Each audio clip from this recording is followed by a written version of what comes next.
Welcome back, family. We are here in person. We haven't done an in-person interview in a couple months now, so it's really excited. This person is new to both Mandy and I, but he's a good friend of Pablo's. So we know that it's going to be a really great conversation. There's going to be ups and downs. Be prepared to laugh and maybe for some funny voices. We have our new friend, Gabe Gennace. Nice to meet you, Gabe. Nice to meet you guys. That wasn't official. one of my funny voices. That's his actual voice. What's up, guys? Oh my gosh. Okay, so part of our podcast and the goal of our podcast is for people to share their story. So from what I know of you, you've got quite a story and quite an upbringing. So we'll just kind of jump right into it. Like, tell us about your childhood, where you grew up, where you're from, your family, your siblings, your parents, and all that. Yeah. So I was born in New Jersey, in New Brunswick, like near Rutgers. And I lived in a town called Belvedere, New Jersey. It's like right across the street, it's across the river from, I'm like hitting this microphone, across the river from Mount Bethel. So if you guys know where Mount Bethel is, it's like right across the Delaware River. But I lived there until I was 6. I went to a private Christian school, Phillipsburg Christian Academy, when I was like in kindergarten. Then around age 6, I moved to Pennsylvania. I was really into music as a young person. Honestly, the biggest like components of like my childhood were music, and I would say God. And I would say like God mostly through like my mom, and then music through my dad. So music had always been a huge part of my childhood. Honestly, the way my mom says it is she always felt like, and I agree with her, that I always enjoyed performing. I don't know. So I really did feel a good sense of like, I don't know, fulfillment out of making people laugh or drawing a cool picture or like, and being like, look what I did. You know what I mean? I've always enjoyed that, being creative. Well, and it's like, something you do on a daily basis now. So if people aren't aware, Gabe, and I have to tell you, I was a TikTok resistor. I signed up for TikTok last night just so I could watch some of your stuff. So I'm going to delete it today. Honored. It only took a few. It only took a few videos for you. I need to get off this app. That's how your following went up so fast overnight. Because Kristen joined. Yeah, exactly. I figured. Right. I shared with my one person. Yeah. So you do that on a daily basis. Is you share stories, you share encouragement, you share all sorts of things, and it's mainly from the standpoint of the camera looking at your face. And so just being able to say, "Hey, I'm here," that is a performance aspect in some point. So you're getting enjoyment out of 100%. I think that the resistance that I felt in my life led me to this point now, because I feel really good at where I'm at in my life right now as far as like career goes. With what I do now for like my job, I guess you could say, is I make videos online. Like I'm a social, I have like a big following on TikTok. I have like a decent following on Instagram, like almost like 60,000 followers. Doing more YouTube content, and basically the way that practically the way I make money is through online coaching. So I write nutrition and training programs for people, and then I coach them through the entire program. So I like work one-on-one to help them basically achieve their fitness goals. So the reason I do that is because I've been bodybuilding for 12 years, and I've been coaching people. I've been helping people on the side for 9 years now as a part-time thing. This is actually a really inspiring story. I want to get into this. I'm going to take a sip of my espresso first to dry my mouth out even more. Nice and dry. We're diving in. Because I really think this can help a lot of people listening. I'm 27 right now, so hopefully someone around this age. I really feel like I could have been where I am now as far as, just in every aspect of my life, a lot earlier in my life, if I believed in other people's belief in me, if that makes sense. Have you ever gotten like a compliment and like you don't know how to take it? Always. Every day. Yeah. So like, I'm not going to say this is why you can't take a compliment, but I've noticed that when people say something to me and it's a compliment that I can't handle the compliment, I don't know how to like accept it, is because I don't actually have that belief about myself. So if someone says like, you're really cool, or like, you're really, dang, you're like really strong, I'm just thinking about like, well, there's people that are stronger, there's people that are bigger, right? But either way, I through the process of learning how to really love myself, I was able to make a career out of doing something that I love. So I mentioned something before we were even recording. I think I might have something about resistance. I felt a lot of resistance, like probably from age 17 to age 25. The reason being is because, when I was around 16, 17 years old, my parents got divorced.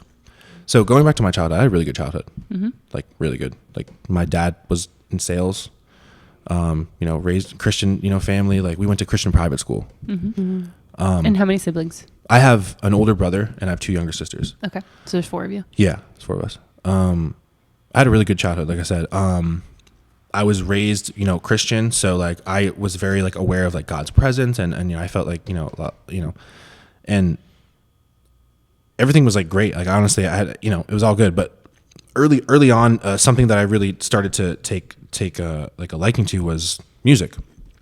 So I was in a band for like a really long time with Pablo. So shout out Pablo Farnan. In the band. Yeah. Was it?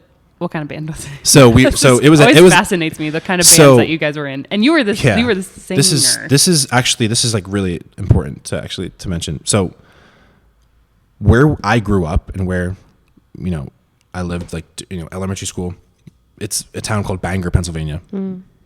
And for those of you that aren't familiar with Bangor, it's a very like conservative like area, a lot of like mostly like white people. And I would Very be considered, rural. I would be considered by most people as like white, right? And I have like I'm like part Mexican, so I, some people that might not be seeing the visual, some people think that I'm like Asian because of the way my like my eyes look. I always people say, "Are you Asian?" I'm like, "No, you're just ignorant. you're just racist." No, but I'm just joking. But the reason being is it was really hard for me to fit in, but I didn't care. And the reason being was because my mom like instilled like a lot of confidence in me when I was a young person through God, always telling me like, you have gifts, anyone that hates on you is jealous, a lot of things that normal moms would, anyone's mom would say. But I really believed that. I loved music a lot, and I was in a band up, from age like 11 to age like 19. In between that, there was like this really weird transitional period, and actually Pablo was present for that. There was like a time where, I took the band really seriously. I really loved music, and like, our really like our hope and dream, and really our only option, it felt like, was to just do music. I don't really know how. I can't really pinpoint exactly why, but I just know that there was a time during that I just really started to like exercising. So this is really funny. My brother was like a degenerate, like when we were younger. He was really bad. Like he would run away all the time, cause a lot of problems like for himself, just make his life really hard. And I learned from that not to make my life hard. And we've talked about that, me and him, before. I learned from his mistakes a lot. I'd never wanted to get grounded. But with that being said, when I had the chance to like do bad shit, I definitely took that opportunity. Whether it was like, doing drugs or like, having sex at a young age, anything, or drinking alcohol, anything like that. I took part in it, and I was really good at like hiding it. And I came to a realization on my own, because I was like young, like drinking on the weekends and smoking cigarettes like at the bus stop. I was like 14, 13. I was hanging out with the wrong crowd of people, but I was convincing my mom that, I really, and another thing too is like I always wanted to be like admired by people. Like I never wanted to be just like somebody that people just like pass by and don't like consider. Ever since I was a young person. So either way, kind of brings me to where I'm at now. I started to bodybuild. I started to like enjoy working out. My brother was working out in the basement. I would beg him to teach me how to exercise and stuff like that. And I don't know. I can't really even pinpoint why. I just really enjoyed it. I don't know. Something about it just made me feel so good. It gave me the same feeling that I did when I was making, music or drawing a picture when I was younger, because I used to draw when I was younger. And it felt like I finally was like good at something. But I was like, another thing too is, when my parents were getting divorced, like my household was hectic, like just like no balance, no order in the house. Like, and bodybuilding and working out gave me that control, basically. You know, I could control every aspect of it, and it taught me a lot. But, you know, I think bodybuilding saved my life. Bodybuilding taught me so much, you know, about just hard work, you know, patience, you know, self-application, believing in yourself, commitment, discipline. It just taught me everything, every trait and attribute that you can't buy, you know, on Amazon. Bodybuilding gave me that. And now I'm able to teach that to other people, you know, to help them get in shape, you know. So do you think with the bodybuilding, because of what was going on at home and in your house and your family and chaos, do you think that the bodybuilding was just because it was so tangible, you could actually see a physical difference? Was 100%. the reason? It was like something you could control, you know, my muscles are getting bigger, or this is forming, or I don't know how to say it all right. 100%. Well, it's that you can track it if you're, and you are going to speak way more specifically on this because this is your game, but 100%. you can say, okay, this is my plan. I prescribed Monday, Wednesday, Friday, these 3 exercises, these 3 weights, and you can literally track it on So a it's chart. managed. It's very controlled. Absolutely. If you are doing it in the quote unquote right way, it can be the most tangible success point that someone might have been able to have when your life is falling apart. You say, I can control the amount of time I spend here, the exact exercises I do, my PRs, I can control the macros that I eat. And if that's the only thing in your life that you can control, that's actually huge, because then that's going to also affect your mental health, and you're going to look good too. 100%. I think that what you said before about it being like a tangible thing that you can see and feel, you know, with your own, you know, see with your own eyes and feel with your, you know, your hands. It's so crazy because even when you say that, it's actually super spiritual working out. You know, if I showed you pictures of like what I looked like before I started working out and what I look like now, like you just don't will yourself and brute your way to anything really. You know, I don't know. Have you ever like you said something before, you were like, you know, you made a joke about, I've been to the gym a dozen times in my life. Probably. I went and it sucked, you know? Yeah. A lot of times in life, we look at people that do things really easy and it's like flows well for them. And we think, well, why is it so easy for them, or why?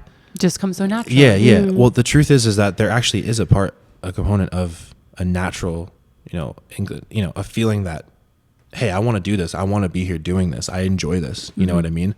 The thing is with bodybuilding is that bodybuilding is very extreme, but you can still take, you know, charge of your fitness and take care of yourself and just improve the way that you look and feel, you know, on a smaller scale. You don't have to be like a bodybuilder. You know what I'm saying? So, Sure. I mean, none of my clients are competitive bodybuilders or anything like that. They're just regular guys. Like I have a guy right now who's like getting ready for a wedding.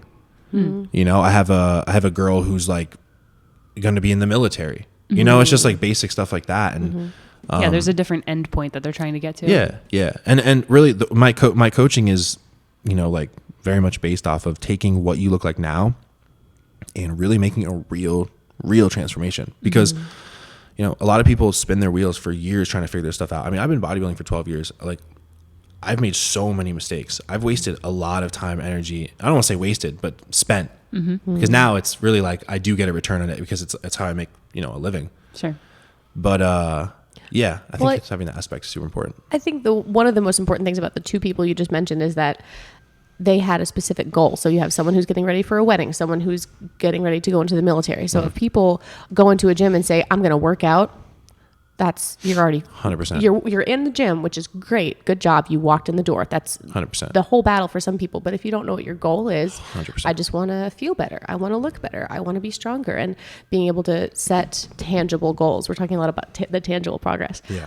So I want to rewind for a second, because I want to hit on the comment that you made that bodybuilding saved your life. So you were at a point where you felt like you needed saving? Yeah. So the thing is that, you know, in my house, I felt like my dad was very much what you would consider like an alpha, like a very dominant, like he was a Marine, you know, is a Marine, still is a Marine, right? Like once a Marine, always a Marine. He'll, you know, correct you on that. And I feel like I've always have admired my dad. I still do admire my father to a certain extent. But when I felt like there was no order in the house, it just made me feel like I was a kid, you know what I mean? Like I was a 16-year-old kid. I was trying to figure out like my life, you know? And I felt like when I didn't have like Pops even though he was there,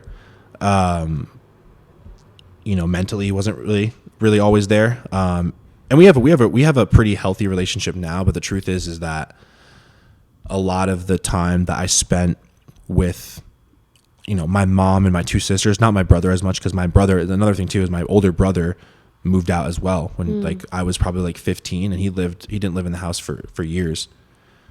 So I had to take a lot of responsibility. My mom obviously, you know, and she's you know, she's openly shared this before. She struggled with, you know, alcoholism after the divorce, and it just took a toll on my family because, like I said, I had a great childhood, and shit hit the fan when I turned 16, 17. And it was like a slow simmer. It was like mom and dad are like yelling at each other in the room. You know, mom mentioned something in passing that I'm like, that was weird. I said it to my brother. I'm like, what does that mean? You know, dad's gone a little longer on business trips, right? You know, just things change, right? Mom goes, hey, we can't, you know, she starts cutting me off slowly, like, hey, I can't pay for this. You got to get it. And I remember when she told me I had to get a job.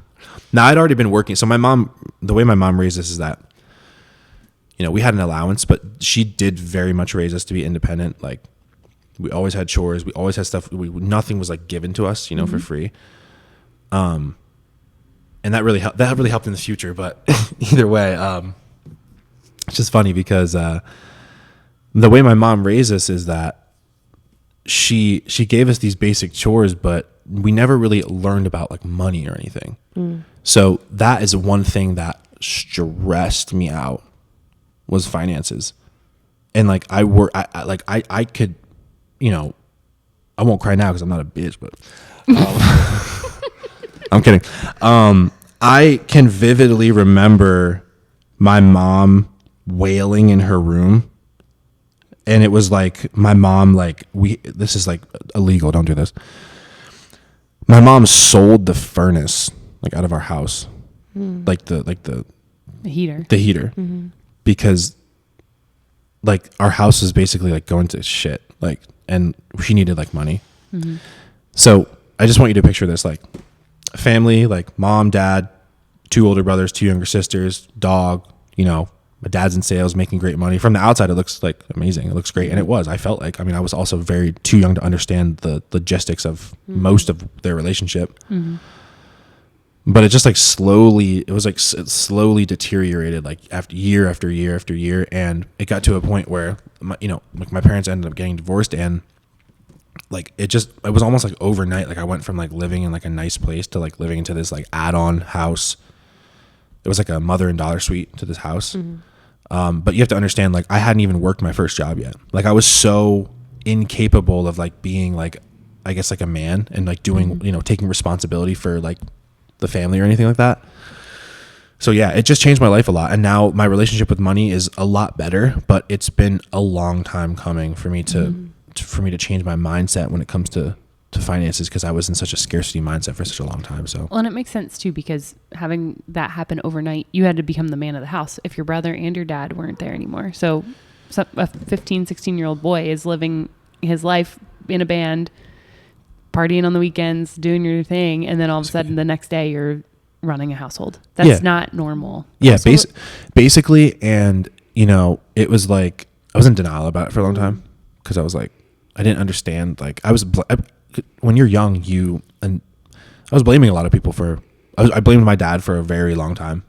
A lot of young guys are very angry. Yeah. In general, they just have 100%. like the lack of understanding for a lot of things, and admittedly, like teenage girls are pretty angry too.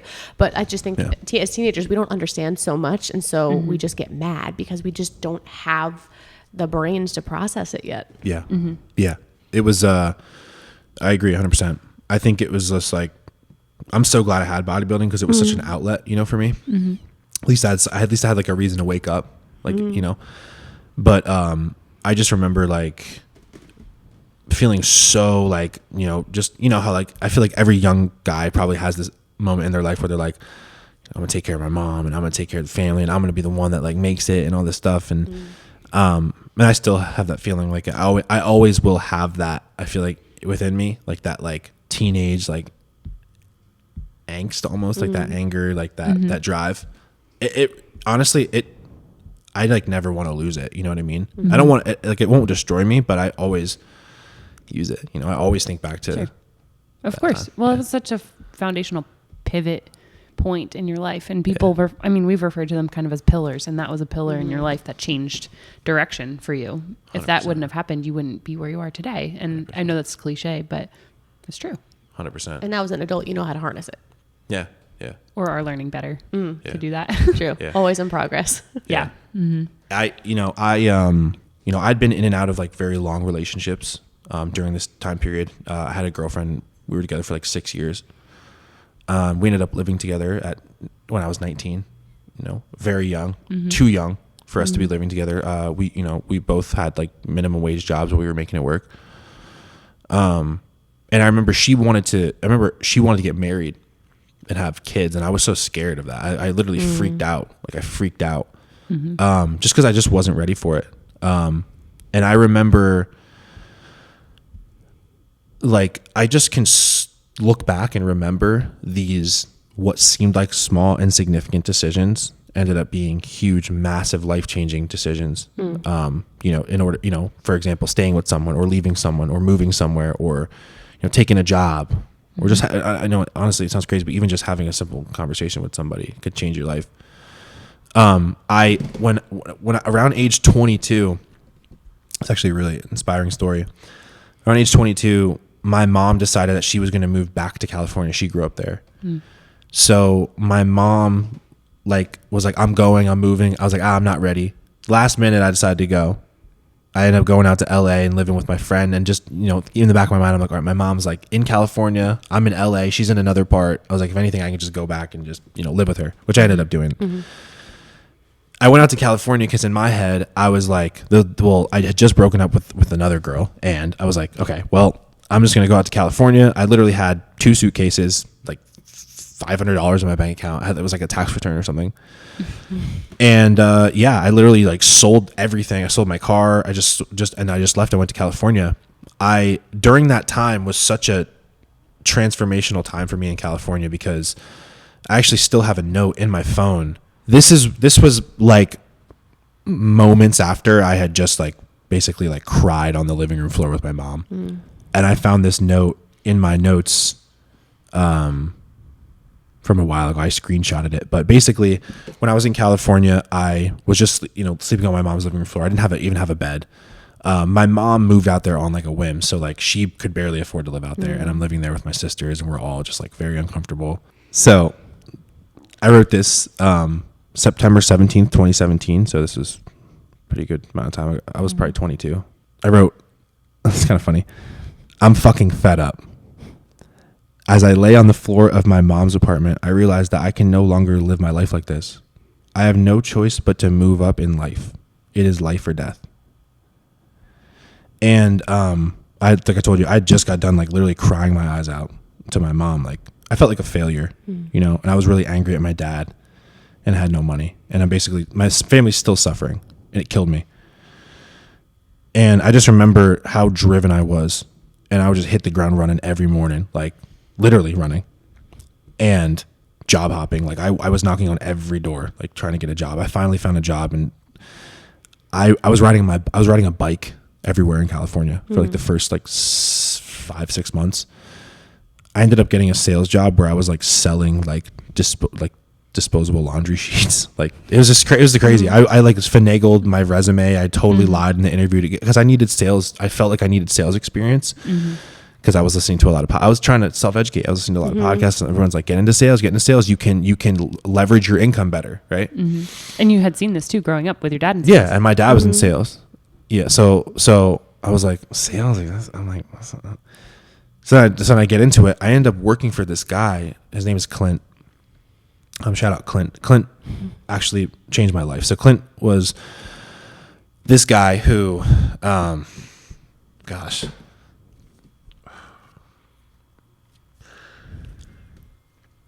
Wow.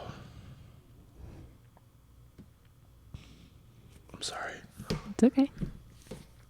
I was not expecting that. Oh, man. So, I don't even know why I'm crying. It's not even like that emotional. Clint. It's somebody that was important to you, and they impacted your life. They changed your life clearly, very clearly. I'm crying like he's dead. He's not dead. Sounds like you need to give him a call when we're done. Oh God! And I actually haven't talked to Clint. I'm really good at burning bridges. So, anyway, it's so crazy. So Clint, I just cried because I used to think about how Clint was the boss that I worked for at this sales job in California, and Clint gave me a company car when I was riding my bike. I'm sorry, I have to show you this because this is just the funniest thing ever. So what I did at this job was we sold software. We sold Google software, which was like virtual tours for the inside of restaurants. Like you put it on your Google listing. You can click it when you're looking for a place. Everybody uses them. I mean, I've used them too. If it is a place a good place or clean place or something. I actually, when I worked at a music store and we had the person come in and do that. Like do the filming for it. Yeah, exactly. So in the tour, this is not even the craziest part, is my bike. This is the software that I would go door to door to businesses selling. And for those that are watching this on YouTube, you can actually see it. This is the bike that I rode around Cali. I'd put like my lunchbox on the back. So yeah, Clint, he had like everything, like the MBA, the this, that, and the other, and blah, blah, blah. And he started a company selling this software because he loved sales so much. And Clint basically was like the person who taught me about, Clint was like a father to he had like 5 kids. And he hired me part-time to meal prep for him because he was a wrestler. He was like a jiu-jitsu wrestler guy. And I started to cry earlier because I used to think about, he believed in me a lot. He really believed in me. And when you can't see yourself from the outside view, you don't really know. He believed in me so much and he pushed me so much and it made me so uncomfortable. Like door-to-door sales is no joke, guys. Especially if you don't know how to sell, especially if which I was like 240 pounds, like just walking around in the California heat, like hair big, messy. Just I have no idea really what I'm doing, and I'm trying to sell and I'm trying to make money. I'm trying to be like, the man. And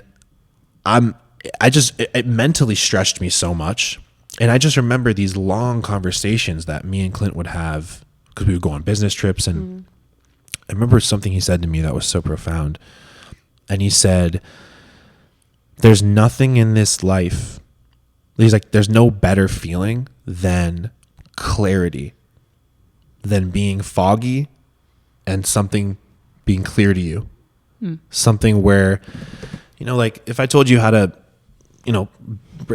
build a car, and you get $10 billion, you'd be like, oh, all right, 10 billion. Wow. Well, let me figure out how to build this car. Right.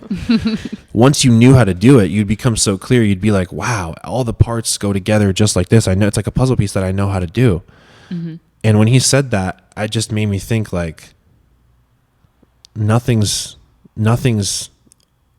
unknown right now. Right. Like there's always a chance that you can understand something and the answers can become clear to you because, I'd been struggling so hard with like, my money and my, relationships and even God. And the reason that I teared up was because, and I never went, but Clint had this way of talking about God that was so down to earth and so inviting and so gentle,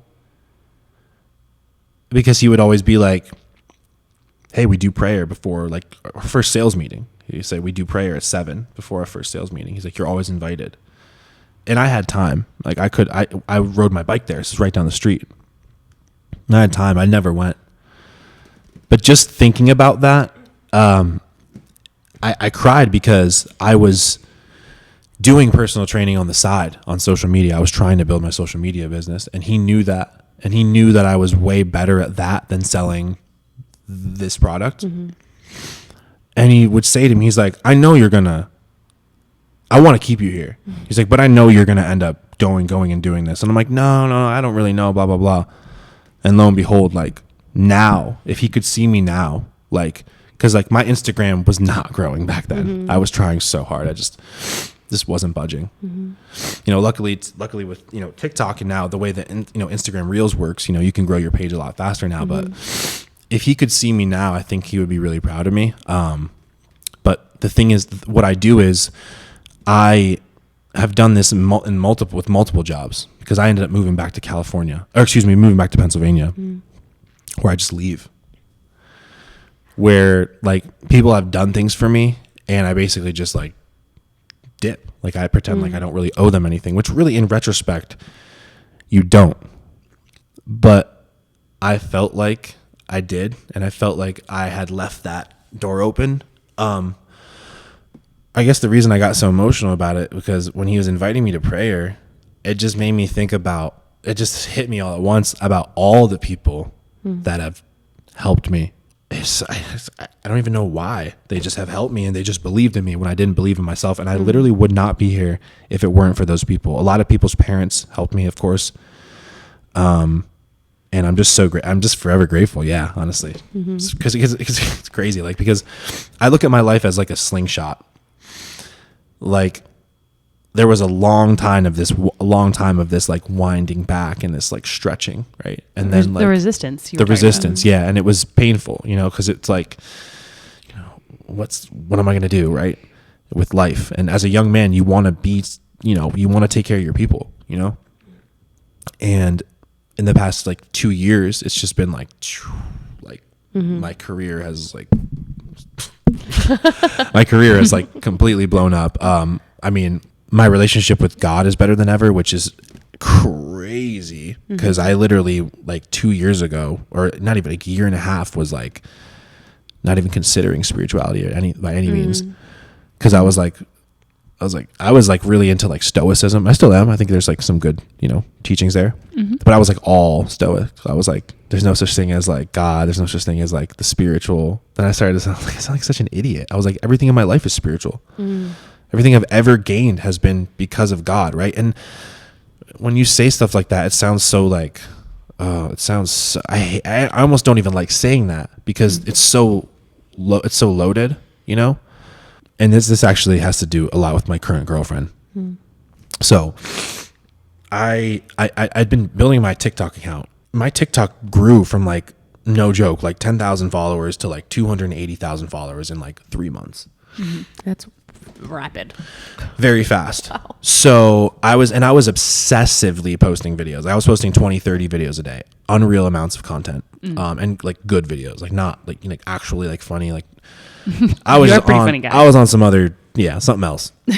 I honestly think that, I really think that God stepped in and was like, let me help you with this. Let me just help you, Well, and you said too, back when you were in California, that was something you wanted. So it's something that you had been asking for, maybe not asking God for, but you were asking for in your life and wanting that in your life way back then.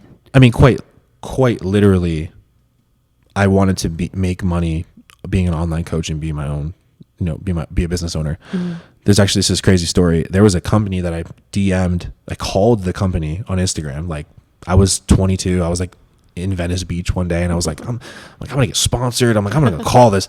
I call him, and the guy picks up and goes, "Who is this?" I go, "I'm Gabe Gennace. I'm a Instagram fitness influencer. I'm gonna blow up. Like He's like, "I want to be sponsored by you guys." This was a company, a clothing company called Young LA, actually. And he goes, "Yeah, what?" He's like, "How did you get this number?" I was like, "It's on your Instagram." He's like, "Okay, just DM the Instagram account." I'm like, "Okay." Hangs up. I'm like, that was weird. I DM him. I go, "Hey guys, I'm really excited. Like, blah, blah, blah. Like, I want to really promote your brand." They only had like 9,000 followers at the time. So of course I never heard from them. Flash forward like 5 years later. This was like around the time I was in California, like same amount of time I showed you these notes. I'm blowing up really fast on TikTok and Instagram, and people are keep sliding in my comments and my live feed, and they're like, how is this dude not sponsored yet? Like, how is he not have a clothing sponsor, supplement sponsor, anything? And I'm like, and in my head I was like, it'll happen. Like, I just knew. And I remember I was gonna go visit my mom. I'm leaving to go visit my mom for Christmas. I'm about to drive from PA to Florida. I ended up driving for 24 hours straight, from 9 to 9. Goodness. Like, it was terrible. I was like half asleep the whole time. I was like hallucinating towards the end of it. I get a DM from that company that says, hey, we'd love to work with you. Like, this is 5 years later. And I'm like, yeah, let's do it. Like, we ended up working together. It was one of the biggest, it's probably one of the biggest clothing companies in the fitness industry. I ended up getting sponsored by them, and it was just, I couldn't even believe it. It was crazy just how full circle it worked. And I was getting like hundreds of dollars of free clothes every month, and making like, a good few $1,000s a month, just being sponsored by them with a promo code. I don't work with them anymore, which is crazy, because like the fact that I even just made that decision, I was like, yeah, I'm just going to leave.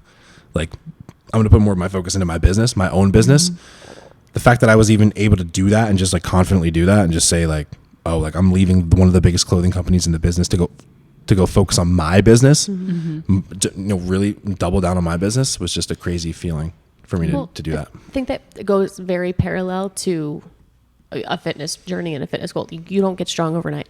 Yeah. You can't pick up a barbell for the first time and then be a record holder. It Yeah. just doesn't happen. Just like you had a decade of work 100%. that accumulated, and finally you're like, oh yeah, PR. Okay. And the PR was a sponsor. You're right.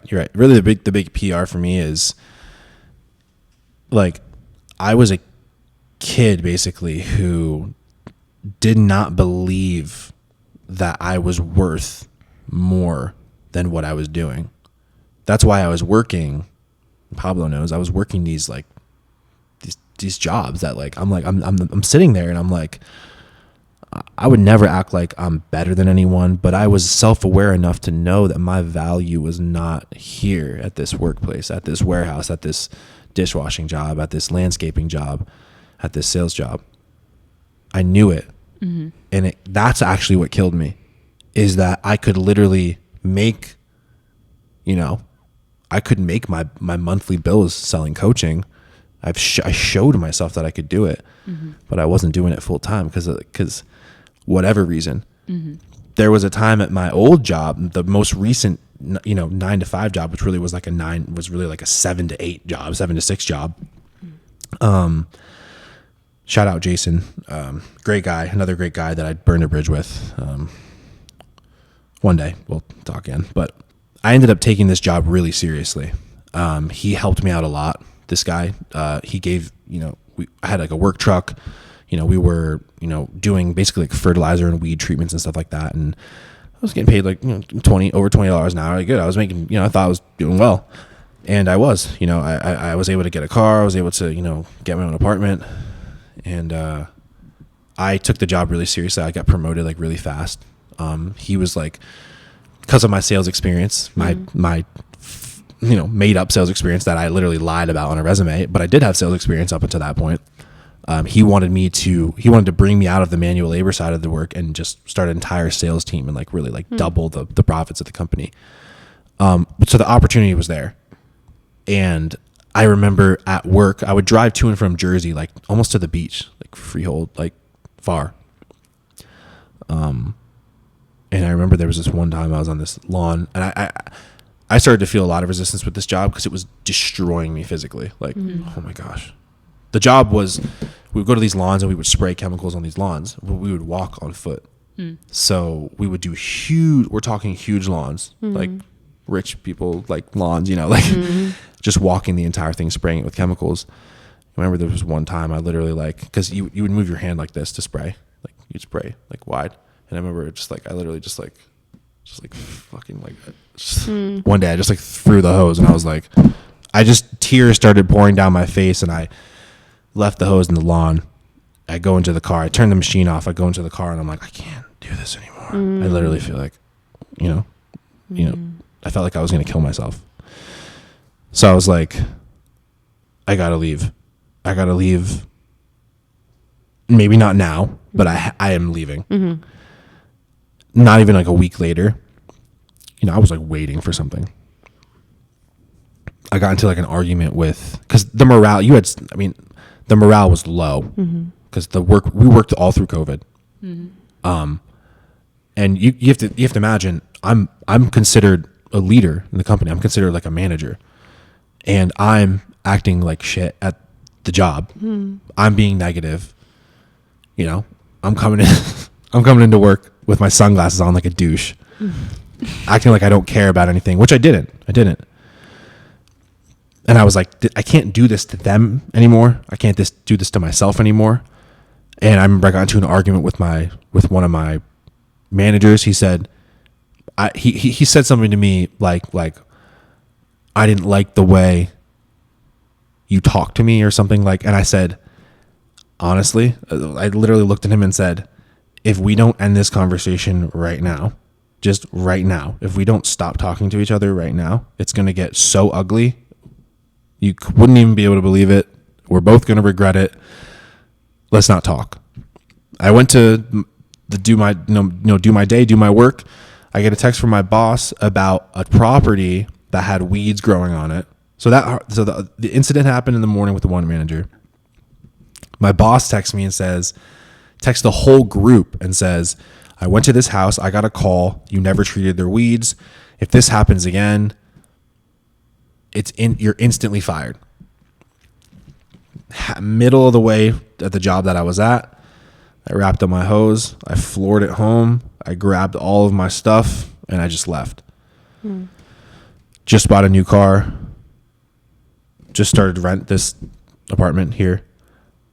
And I was like, why did I do that? I instantly regretted it. But like when I burned the bridge, like I left and just didn't, like they were calling, I just blocked everyone. I didn't say anything.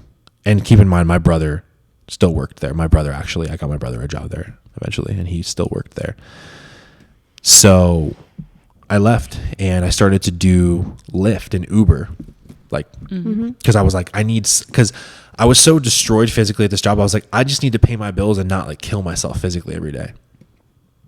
So I started to do that and TikTok at the same time. So I was actually doing a little bit of TikTok while I was at the job, just like videos in my work truck. You know, I actually had a couple go viral, but like, I was like, all right, it didn't mean anything to me because I was like, it was cool to get the attention, but I was like, all right, I'm still like not making the money I want. I'm still not living the life that I want. I ended up like deleting the account. I made another account and I just started to make these videos, and I basically had told myself, I'm like, I'm not going back to a job. I'm just not going to do it. So I remember there was a time in the first few months where I was trying to sign clients. I couldn't really sign as many clients because my account wasn't really growing as fast as I wanted to yet. It was probably like the summer of like 2020, maybe. My account's growing, not really growing, and I'm doing Lyft and Uber, and I'm like barely paying my bills. I remember this was one night where I was like $200 short on the rent, and I was just like driving Uber all night, and like right before midnight I made the rent, and I just like sat in my car like exhausted, and I was like, I can't do that again. Then I just keep going hard on TikTok. Like I'm like nonstop making videos. Like I'm just like, all right, I'm taking a volume approach. I'm not going to try to figure it out. Like the algorithm, I'm just going to post 50 videos, like insane, unreal amounts of volume. I was like, something's going to go viral. And then I said, whatever goes viral, I'm just going to duplicate it in every video. I'm just going to duplicate it. My account started to grow really fast because I started to post these point of view videos. It's actually really funny. I started to post these point of view videos of a narcissistic bodybuilder boyfriend.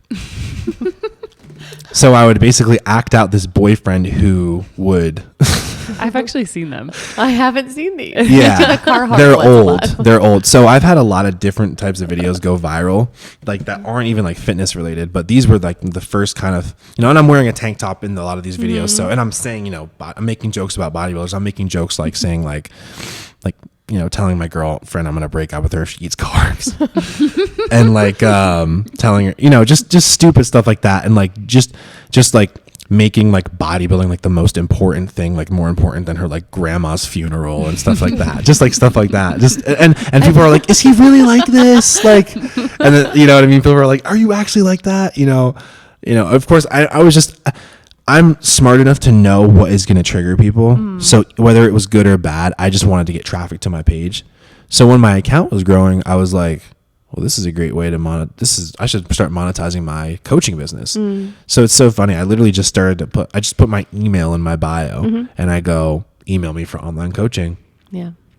And I had a couple of videos go viral with like fitness. And I must have one night I got 400 DMs, 300, 400 DMs off of this one video. I sold 60 programs for $150. So you guys can do the math. It's like somewhere around like $9,000. Not a flex, just to show you guys the perspective. I was making like $3,400 a month at my manual labor job. And I had just basically made almost 3 times that selling coaching. And I'd already been coaching part-time. I didn't change anything. I just was now on TikTok. Now the volume of your clients changed. The volume tripled. Do you customize programs for each person? Do you have a stock one? What does a person get when they sign up for a month with you? What does it look like? They were all custom programs, like all custom nutrition and training. Now, here's the thing. When you're a beginner, you need to understand the basics. So there is similarities from one program to another. The real magic of a program is when a client checks in with me week after week, I can see their progress and then I can adjust the programming. So even though a program might start out somewhat similar, it always ends very different. And plus, like, sometimes I would get like a skinny kid who was like trying to build muscle, or like a really overweight kid who's like overweight his whole life and wants to lose body fat.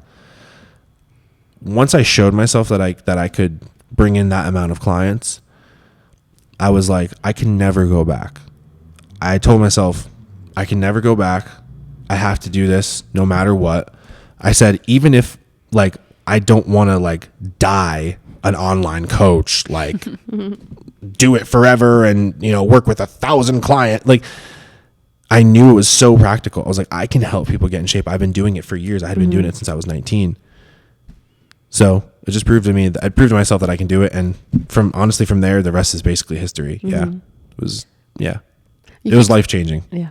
It sounds like it. And that you finally are in the area that you want to be in. Yeah. And you burned so many bridges in the past because they weren't bridges you wanted to be on anyway. No. So, in retrospect, it's like everything happened for a reason, but you still feel like, you're like, damn, like, I mean, you have to think I was working 60, 70 hours a week. Like, my body was destroyed and I wasn't even like making $800-900 a week. So when I started to like leverage my value more with coaching, I was like, I'm such an idiot. I'm like, what the hell was I doing? Well, I'm sure part of you didn't think that it was that you could actually make a career doing what you love. And so many people get stuck in jobs for so long that they hate with a little side hobby, not realizing, this side hobby could be both my passion project, my career, my livelihood. Yeah. I think the thing is that people make so many convenient excuses. Like, I just laugh because I thought about like, people will say like, I don't want to start my own business because like, then I have to make a website or like, then I have to do my own taxes and blah, blah, blah. And, I think a lot of it was partially just maybe listening to the wrong people and not believing the right people. You also, I think for you too, though, because of your story and where you've been from the beginning to now, you wouldn't appreciate where you are now if you didn't go through all of that either. Or you would take advantage of your following, or, like, look at this fame. It's like to keep your humility about it. You're like, I worked 30 really awful jobs to get to where I am now. It's like an indescribable feeling because I had such fixed beliefs about money and about what I could do as a job and as a career. And now, it's crazy because like, I wouldn't have thought it before, but it really is. It's just, it's gotta be God. It's gotta be spiritual because sometimes I think about my life and I just can't even believe it. I just felt like I suffered for a really long time. But yeah. And probably part of that, and correct me if I'm wrong, part of that was probably your own choice.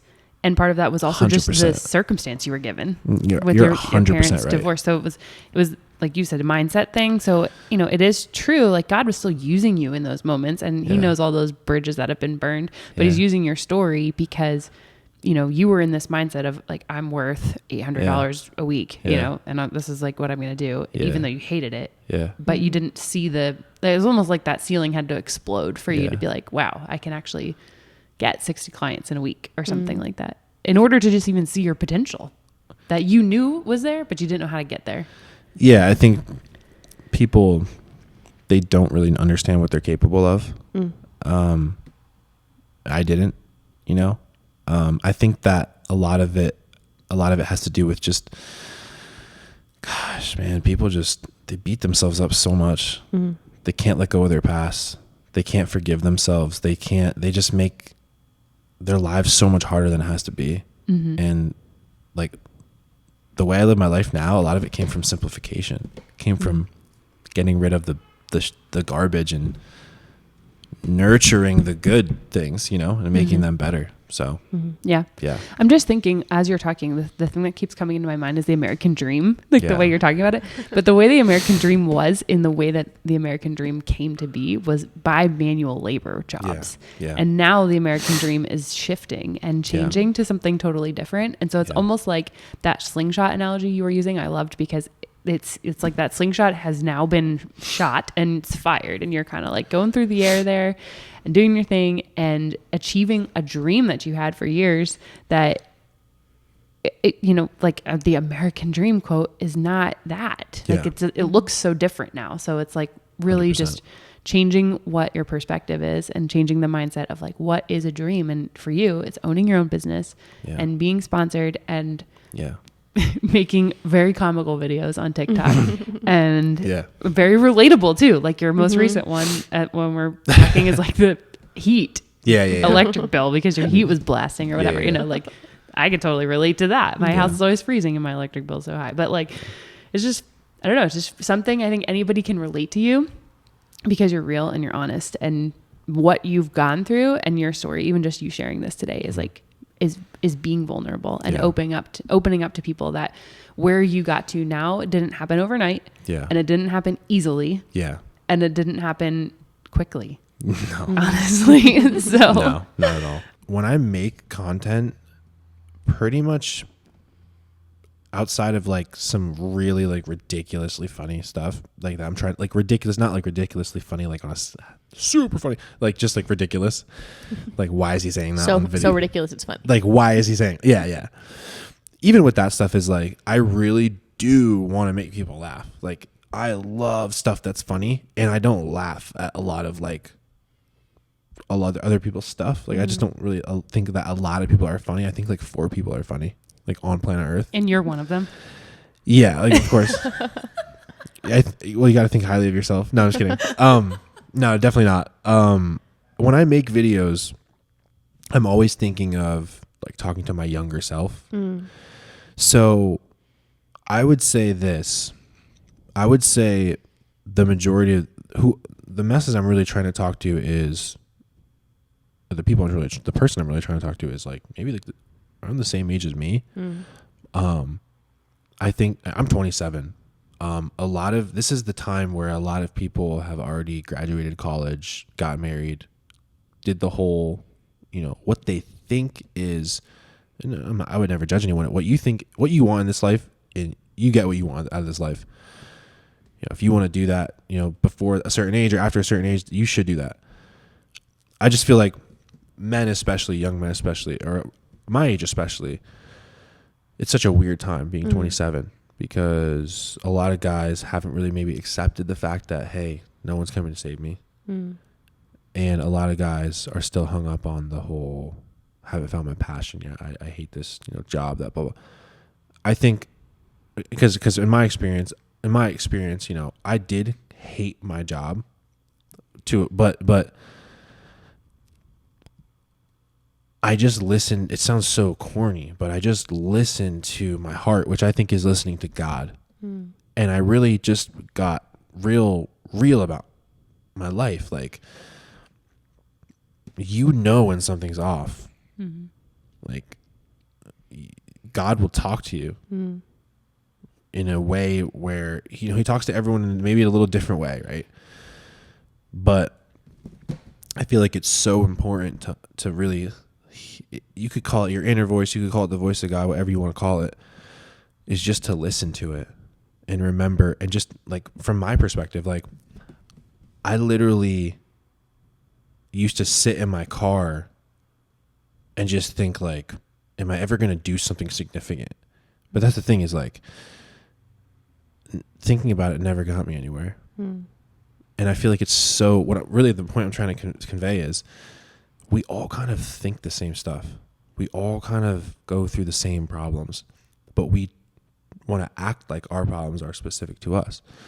It's really like, it's just like entitlement on like another level. You wouldn't think of it, because you think like, oh, well, no one has it worse than me, but you don't understand because like the way that my taxes work, and then like my uncle, like my dog died on the Thursday, which was like the way the moon, the zodiac, it's just like Mercury. I hate. I don't want to like lick an envelope shut because then I'll get sick. Just like excuses that people paper cuts. Yeah, I just feel like it's so convenient to make the same excuses that everyone makes. And I'll give you an example. I get a lot of DMs from guys where they'll say like, hey, like, I just broke up with a girl and I'm going through it, or I'm looking for a job, or my parents don't support me, or blah, blah, blah. And I'm be like, I just want to say to them, like, I'm not going to tell you something that you don't already know.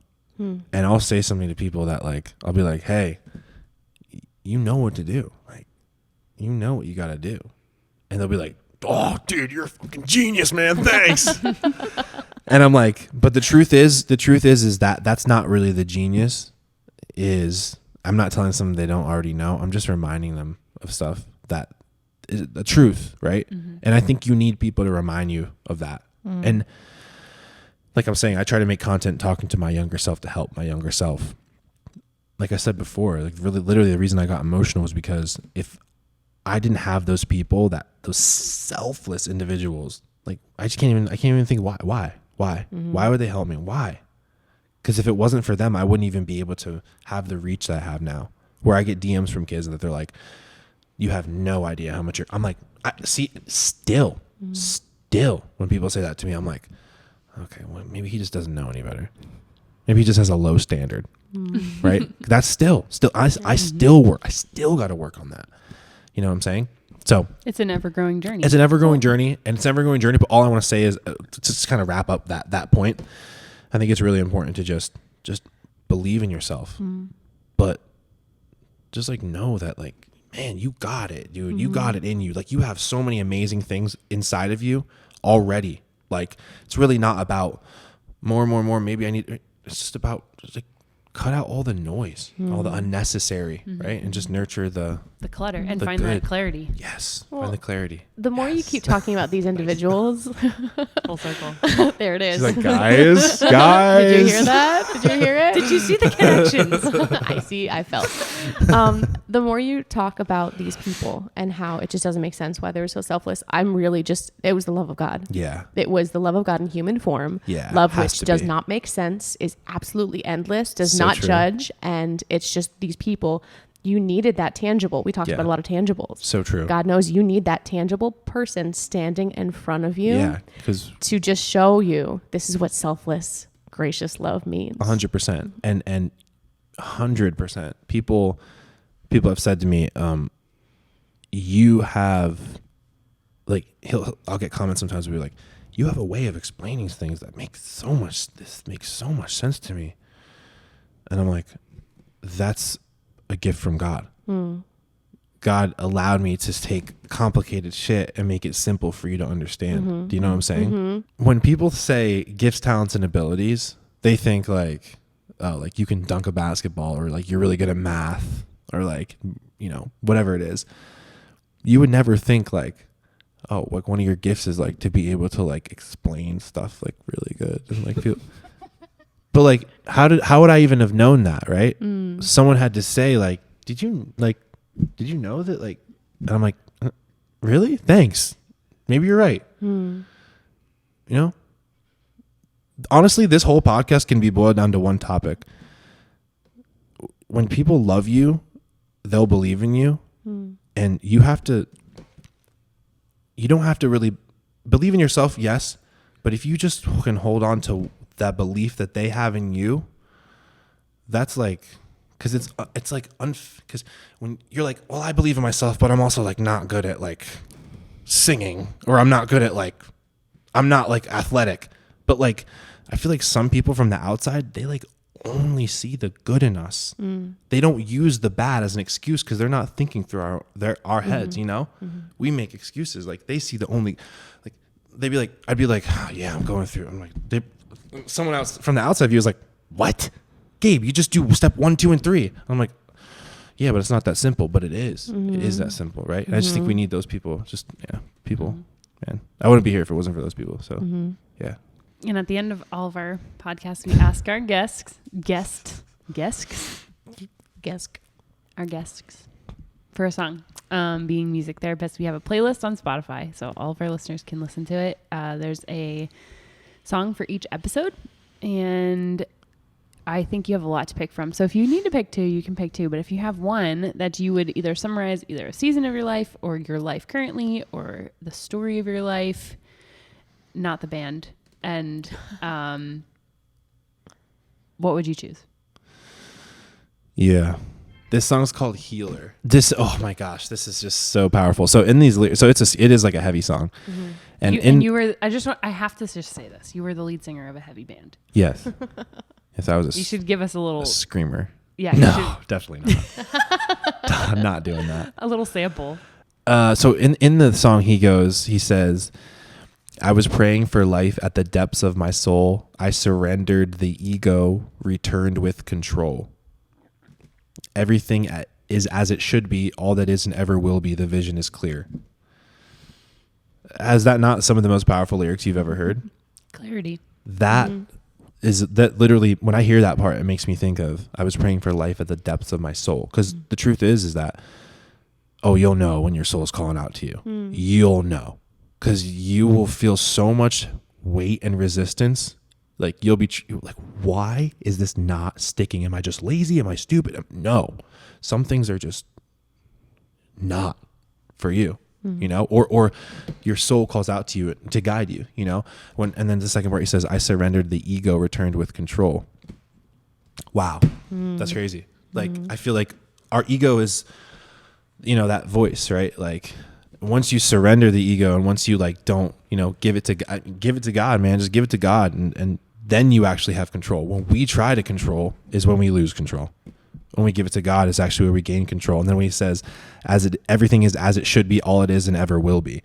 The vision is clear. It's just like, I mean, this is that right there. You know what I mean? Basically, like everything is as it should be, all it is and ever will be. As in, like everything's been. You've had it in you already.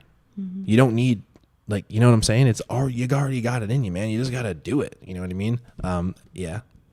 Clarity. Then the last part, the vision is clear. Clarity, man. It's just like so, oh man. It goes back to what you just said. It is that simple. Yeah. Having a vision, man. Simple. Having a vision is so important. Sometimes I get on the call with clients when I send clients up and I'll be like, what do you want to look like? And they're like, never thought about it. I'm like, okay, we should think about that. What do you want to look like? Because a lot of people don't think it's possible, you know? Yeah. I think that's another thing too, is like, well, I don't want to set too big a dream, man. I don't want to set too big of a goal. It's like, yeah. It's like. But also you were there. Yeah. So you can relate to those people because you were there. 100%. So in those moments of your life, and you just see that full picture in that clarity, because where you are now, you wouldn't have been able to help these people if you didn't have those experiences. Yeah. That you talked about. That's why I feel like my content comes so naturally, is because I'm like, no, I'm saying this because I did it. Right. I didn't just, I'm not, it's not a retweet. Not blowing smoke. Yeah. I'm saying this because I actually, and paste. Yeah. Like I actually know from experience. Like, yeah. I think that's another thing too, is like people are always like, I don't know what I'm good at. I'm like, if you're like 18 or 16, you are probably good at something, or you have, it's just, you don't realize it yet, you know? Like even a 8-year-old kid, you can be like, you can notice things like, did you just, what? That's so crazy. Like, you know what I mean? Like, they don't even kids know what they're good at. 3-year-old that would take apart remote controls and put them back together. I'm like, you're going to be an engineer. Yeah. Okay, well, there you go. Yeah. I mean, it's so, because that's what it is like when you're a kid, it's like very, you know, you don't have the, you know, the world hasn't really like got to you yet. You know what I mean? You're still thinking so, you know, innocently. That's when I feel like the vision is the most clear. The vision is clear. That's why when it says, when God says, you know, I have a plan for you, I think it's Jeremiah 29:11, right? Nailed My it. mom's gonna love that. That right there is like, all right, I'm good. Not I'm good, but like, what the hell am I worried about, stressing about, trying to figure this out for myself? You know what I mean? When he, you know, and in that verse he says, you know, I have plans not to harm you, but to help, to, you know, for you to prosper. So when I feel prosperous, I always think maybe this is part of the plan. So where can people find your damn self on the internet? Yeah. So I'm at Gabe No Victim at everything. So at Gabe No Victim, TikTok, Gabe No Victim, Instagram, YouTube. I'm mostly active on Instagram and TikTok. I've been doing more long form content on YouTube. So just trying to bring a lot more of my content over there. But yeah, you can find me on Instagram, TikTok, YouTube, Gabe No Victim. And we'll share all of these in the show notes. So if you're driving, please don't try to write it down. You can click on it later. I would love to do a part 2 with you because I know we have 1.5 billion other deeper questions to get into. So this is a nice little skim in the surface, doing a little bit of a dive in. But I think that you have a lot of wisdom that people can learn from. And so appreciate that. If you're into it, I would love to have a part 2 at some point. But for now, we're going to wrap it up. We've loved talking to you. Yeah. Thank you so much Thanks for your for time. having me. Sorry for crying. Never apologize for feelings. We're proud of you for that. Can't believe that. Man, you have no idea. Let it out. Thanks, Gabe. You got it.